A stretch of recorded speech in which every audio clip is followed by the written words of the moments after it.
Nagsimula ang pelikula kay Nick, na naka-check-in sa isang silid ng hotel sa ilalim ng alias Walker, sa ika-21 palapag sa room 25. Sa loob ay sinuri niya ang silid, may mga pagkain, nilinis ang lahat ng kanyang nahawakan at nagsulat ng isang liham.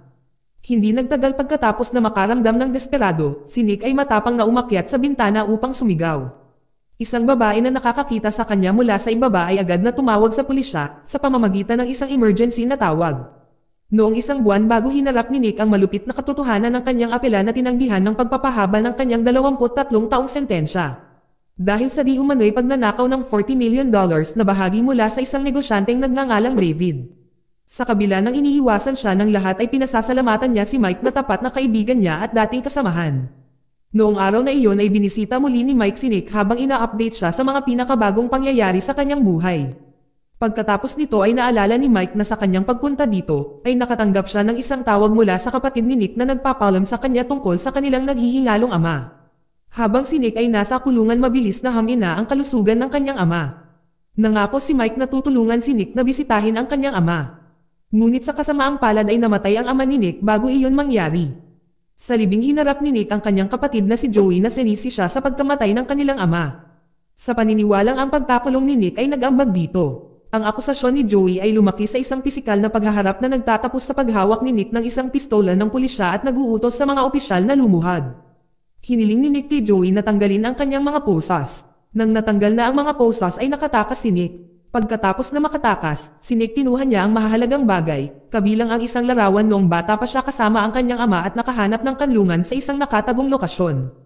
Sa kasalukuyan siya ay nakatayo sa 21st floor hotel balcony na pinag-iisipan ang kanyang susunod na gagawin. Habang ang mga emergency responder kabilang ang mga pulis at bumbero ay sumugod sa hotel. Kabilang sa mga ito ay ang opisyal na si Jack na nagtangkang pakalmayan si Nick. Ngunit ang kanyang mga pagsisikap ay walang kabuluhan. Iginiit ni Nick na kakausapin lamang niya si Detective Lydia. Nagbanta siya na tumalon kapag hindi siya dumating sa loob ng 30 minuto. Nang ipaalam ito ni Jack sa kanyang superior ang tungkol sa mga intensyon ni Nick sa isang liham na isinulat ni Nick. Dito ay ipinahayag ni Nick ang kanyang pagnanais na umalis na sa mundo nang walang anumang maling gawain. Naalarma si Dante sa revelasyon na ito at nagutos kay Jack na kunin ang fingerprint ni Nick at makipag-ugnayan kaagad kay Lydia. Habang si Dante ay nagutos sa kanyang koponan na mang-alap ng impormasyon sa mga individual na nagngangalang Walker. Samantala si Lydia ay agad na tinawagan ni Jack at nag-aatubili na umalis sa kanyang kama upang tumugon sa hotel. Sa labas ng hotel, ang reporters na tinalakay ang mga ginagawa ni Nick. Habang inihanda ng rescue team ang kanilang mga kagamitan. Sa sandaling dumating si Lydia sa hotel nakaramdam ng ginhawa si Nick. Nang nagtanong si Lydia tungkol sa motibo ni Nick at sinubukang imbestigahan ni Jack, ngunit wala siyang nakitang malinaw na dahilan para sa mga aksyon ni Nick. Sa kabila ng direktang pagtatanong ni Lydia, si Nick ay tumangging magsalita. Sa halip na sabihin ni Nick ang kanyang totoong motibo, sinabi niya na masasaksihan ni Lydia ang isang kaganapan na hindi niya mapipigilan. Dahil noong mga nakalipas na buwan ay nabigo si Lydia na pigilan ang isang tao na gawin ang isang bagay. Nang marinig ito, si Lydia ay nabalisa na nakaramdam ng guilty, lalo na nang ibinalita ng media ang masakit na alaala mula noong pangyayaring iyon. Mula noon si Lydia ay hindi makahanap ng kapayapaan na pinagmumultuhan pa rin ng pagsisisi. Hiniling ni Lydia kay Jack na umalis muna sa silid. Desidido si Lydia na iligtas si Nick sa anumang paraan, at mahinahon niyang hiningi ang impormasyon ni Nick sa pakikipag-ugnayan niya sa kanyang pamilya. Ngunit wala ng pamilya si Nick simula nang pumanaw ang kanyang ama. At kahit na ang kanyang kapatid ay kinailangan siyang itakwil, si Lydia ay mabilis na nakipag-ugnayan kay Jack, pagkatapos ipinaalam kay Lydia na walang iniwang fingerprint si Nick sa kwarto.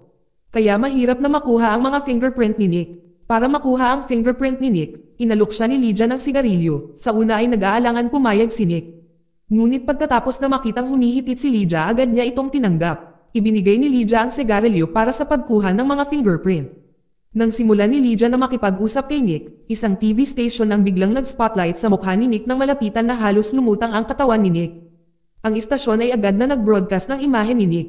Samantala si Mike ay nakakita ng balita at agad na tinawagan ang iba pa niyang kasamahan para kumpirmahin ang balita. Pagkatapos ay sumugod si Mike sa hideout ni Nick kung saan nakita niya ang mga dokumento na pagmamay-ari ni Nick, Walker at siya mismo. Mabilis na sinunog ang mga ito upang itago ang kanilang mga pagkakakilanlan. Samantala ay naramdaman ni Lydia na may kakaiba na nangyari dahil hindi pa tumatalon si Nick at tila kinakalagkad niya ang kanyang mga paa. Ang mga tao ay nawalan ng pasensya habang ang mga kalye ay naging masikip.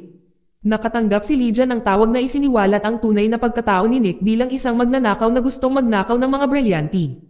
Ang koleksyon ni David ay nakaimbak sa isang safe sa kanyang tindahan ng alahas sa tapat ng hotel. Hinarap ni Lydia si Nick sa impormasyong ito na nagudyok sa kanya na aminin ang lahat.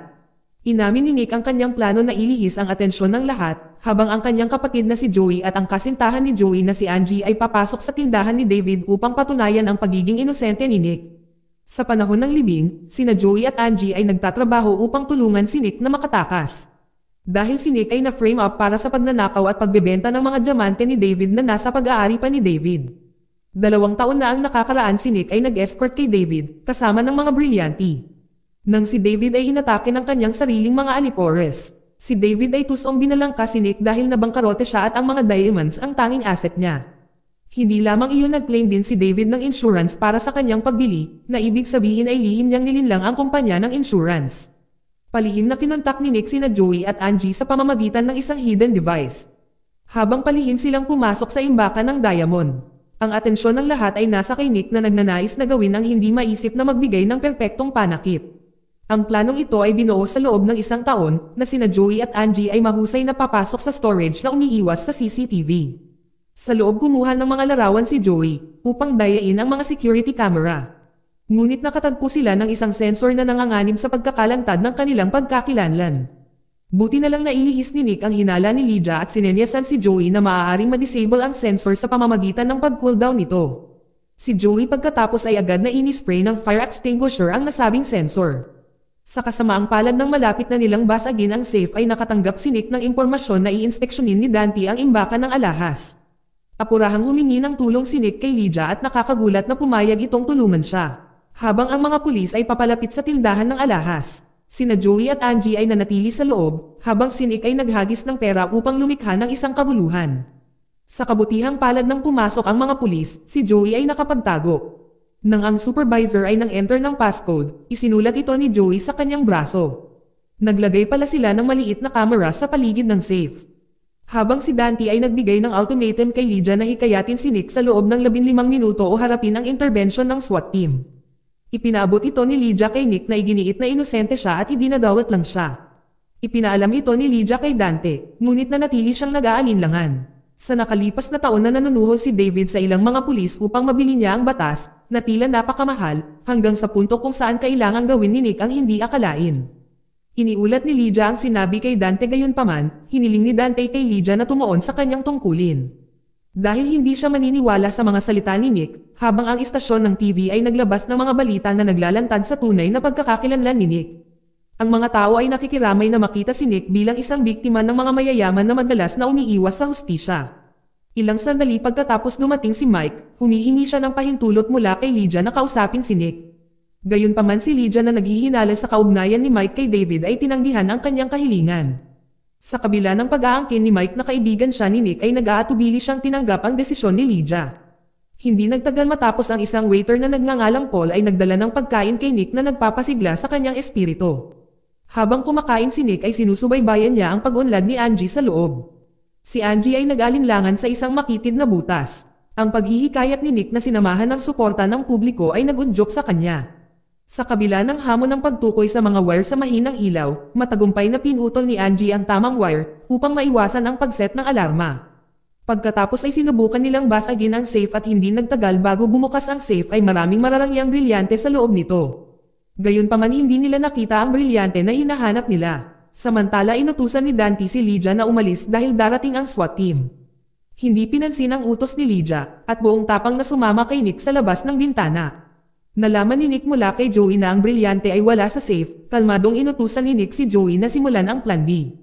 Upang i-trigger ang safe alarm upang makagambala sa lahat, habang kinukuha ni David ang brilyante mula sa isa pang safe. Nang bumalik si David sa kanyang opisina ay nakita niya si Joey at si Angie na naghihintay na may hawak na baril. Binyantaan siya ni Joey na hinihingi ang mga brilyante, natatakot para sa kanyang buhay isinuko ni David ang brilyante at pinusesan siya ni Joey.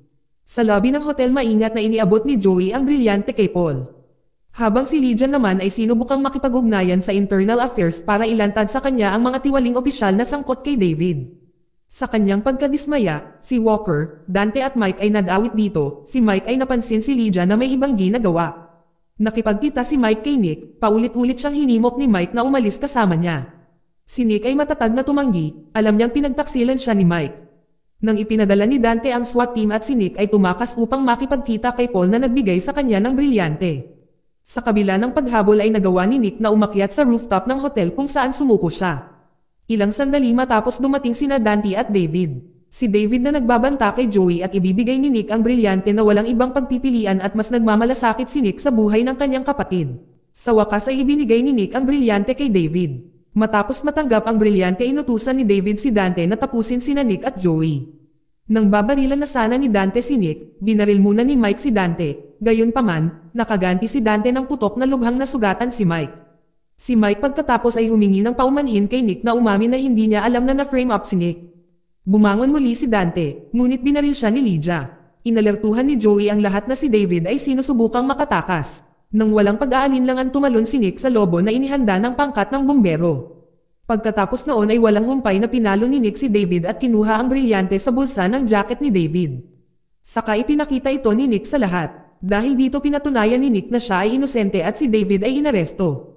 Kinabukasan ay masaya si Nick sa kanyang kalayaan na pumirma sa kanyang release papers.